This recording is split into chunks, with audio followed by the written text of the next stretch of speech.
Hey guys, Bill Parisi here, founder of the Parisi Speed School. I am with Dr. Damion Martins from Atlantic Sports Health of Atlantic Health System.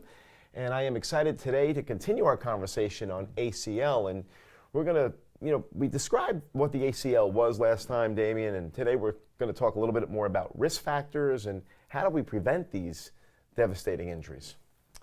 Bill, it's an important question. It's a public health issue, and it's obviously an important issue for the athlete that comes in with an ACL tear. One of the things we've looked at, and there's been a lot of research on, is looking at the preventative and really understanding the risk factors of an ACL injury. There are things we can control, and there are things that are out of our control. And so I like to focus on the things that we can modify to some degree. We do know that there's a tremendous amount of biomechanical and balance issues that go into these injuries. As we said earlier, the vast majority are non-contact. So if we look at the female athlete who is at significantly higher risk of these ACL injuries, they tend to land from a jumping position with less hip and knee flexion, which puts them at increased risk of knee collapse. Mm-hmm. And if you've ever watched athletes jump, and I know you do a lot of the training in your center, teaching athletes how to do this properly, you can tell an athlete that does it well and one that doesn't. And so part of the ACL prevention programs are really teaching the kids how to land, cut, pivot properly.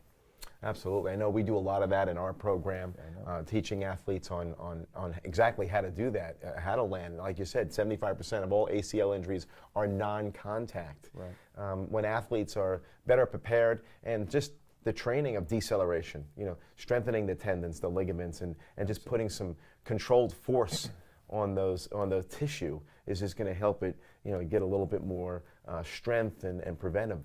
It is interesting to look at what's going on right now with a lot of teams and coaches. A recent study was published looking at high school coaches and high school athletes, and less than 20% of the high school coaches knew that ACL prevention programs were out there.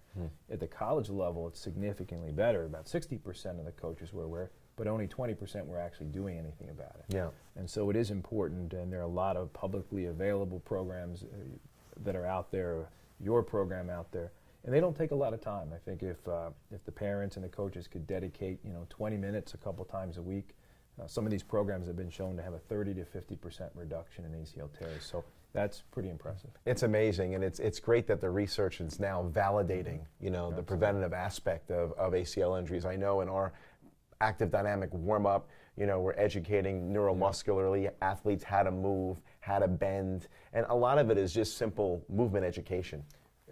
All those studies that are out there looking at the different programs have a few things in common, and it is strength and it is biomechanics. Yep. Those are the key things that you need to teach the athlete. No doubt, strength and biomechanics. Well, that's great insight, Damion. Really appreciate it. Great info. I know our parents really appreciate it as well. So stay tuned. A lot of great info coming from Dr. Damion Martins and Atlantic Sports Health.